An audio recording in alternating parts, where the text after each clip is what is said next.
Hello friends, good afternoon. मैं हूं आपका दोस्त सागर। कैसे हैं आप लोग? होप सो आप सब अच्छे होंगे। So I came up with another important question on standards on auditing, that is from SA 530 audit sampling. मैंने आपको इससे पहले थोड़े दिन पहले ही मैंने आपको एक क्वेश्चन कराया था, इनहेरेंट लिमिटेशन ऑफ ऑडिट। पता है, रीजनेबल एश्योरेंस दे सकता है ऑडिटर, एब्सोल्यूट एश्योरेंस नहीं दे सकता। तो उसके अंदर एक लिमिटेशन थी टाइमलाइंस। वी ऑल नो कि हमको टाइमली मैनर में ऑडिट कंप्लीट करना है। सो ऑडिट को इन टाइम कंप्लीट करने के लिए ऑडिटर कुछ टेक्निक यूज़ करता है। Sampling is one of them. यानी कि अपना टाइम बचाने के लिए ऑडिटर सैम्पलिंग मेथड यूज़ करता है। The question is short note on sampling risk. अब सैम्पलिंग रिस्क का मतलब क्या है? Sampling risk means auditors conclusion based on sample different from 100% population were audited. यानी कि ऑडिटर यदि पूरा इन डेप्थ 100% चेक करता तो शायद से उसका कंक्लूजन अलग होता। हालांकि अब उसने सैम्पलिंग टेस्टिंग यूज़ किए तो उसका कंक्लूजन अलग है। That is auditors conclusion is different from 100% population were audited. ये डायग्राम पे से आप समझ जाओगे कि सैम्पलिंग रिस्क का बेसिकली मीनिंग है wrong conclusion. Auditors wrong conclusion is called sampling risk. 70% checking की, 30% नहीं की, दैट इज सैम्पलिंग। और इन डेप्थ चेकिंग 100% चेकिंग की, that is in depth checking. पूरा 100% चेक करेंगे कोई भी पॉपुलेशन।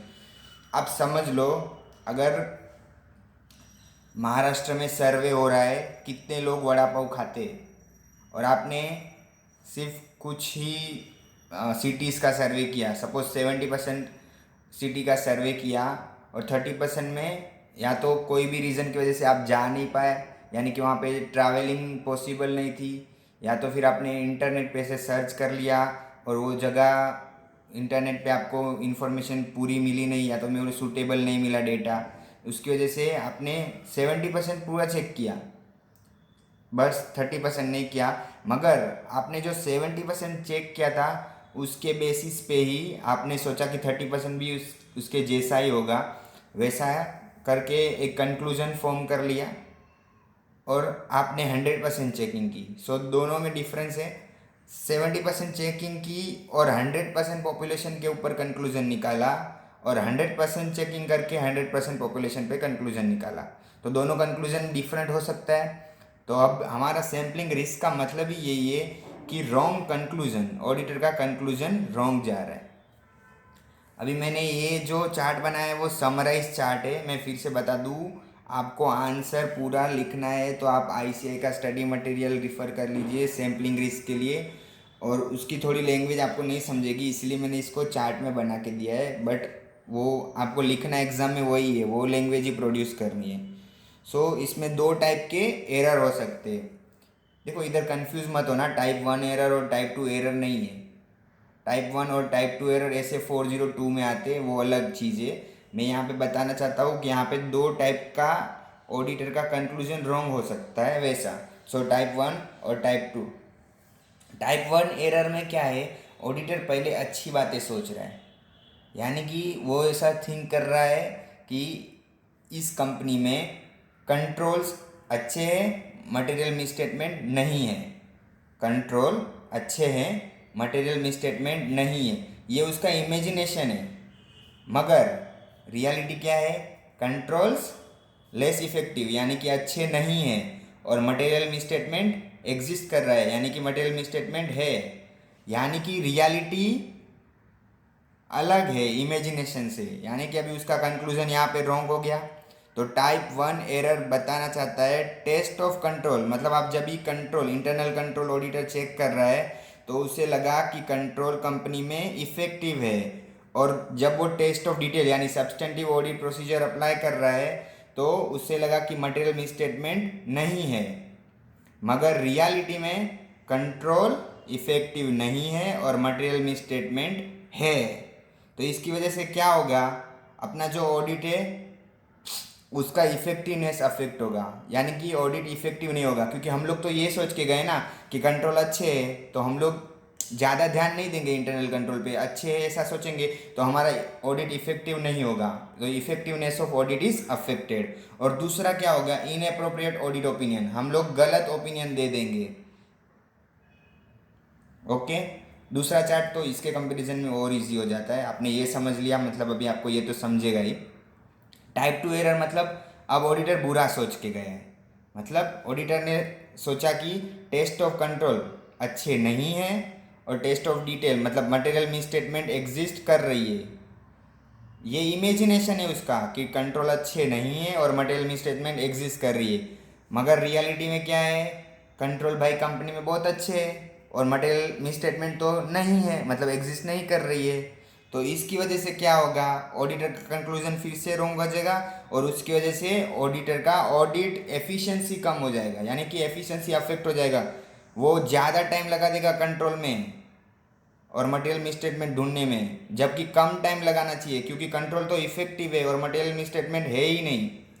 यानी कि उसको एफिशिएंसी मतलब ज़्यादा वर्क, आपने लेबर एफिशिएंसी रेशियो भी पढ़ा होगा।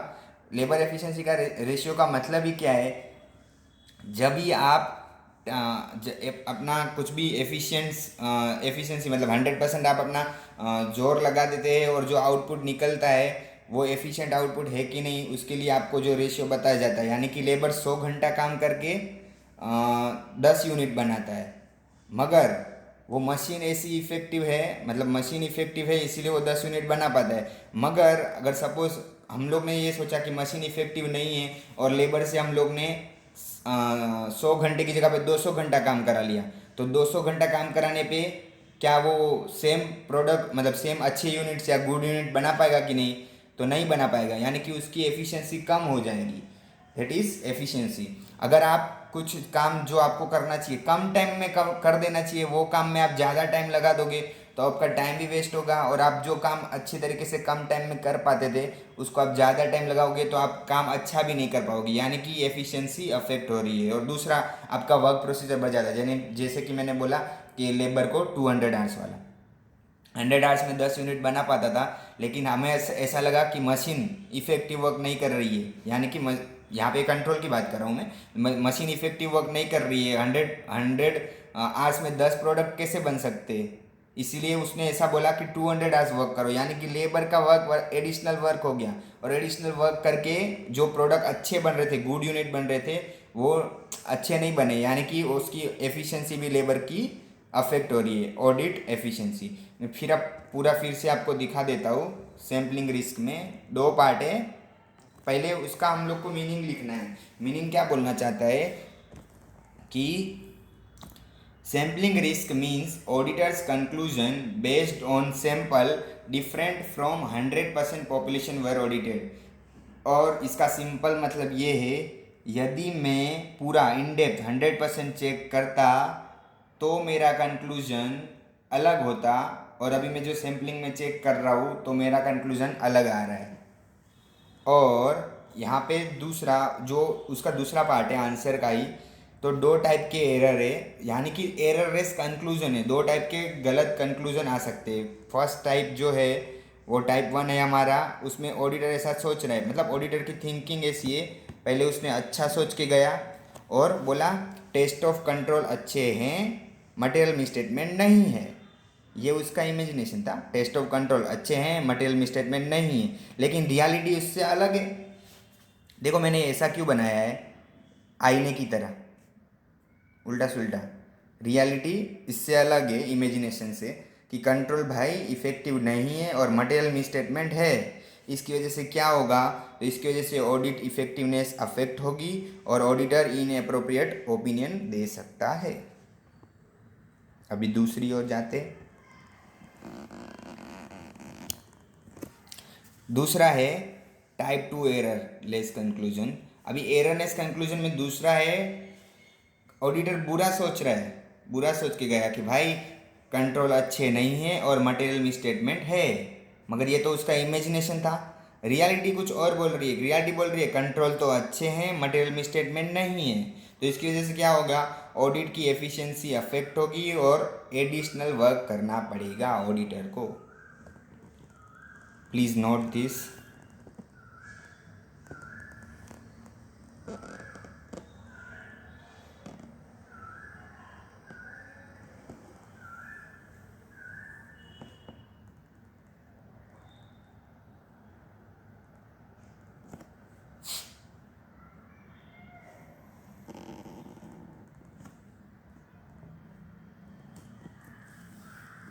फ्रेंड्स मैं आपको फिर से एक बार बता दूँ, ये समराइज्ड आंसर है। आपको पूरा आंसर देखने के लिए मटेरियल रिफ़र करना है और वो मटेरियल की लैंग्वेज समझे, इसीलिए मैंने ये चार्ट बना के आपको दिया है।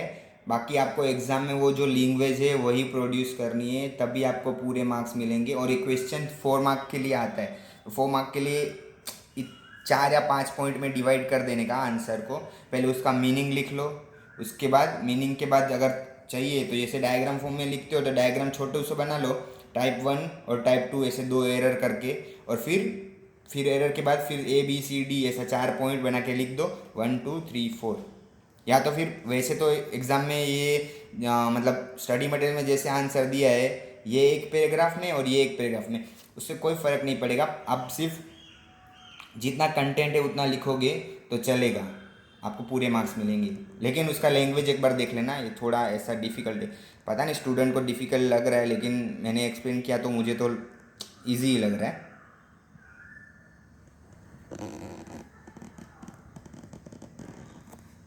Okay friends, thank you friends, all the best, bye.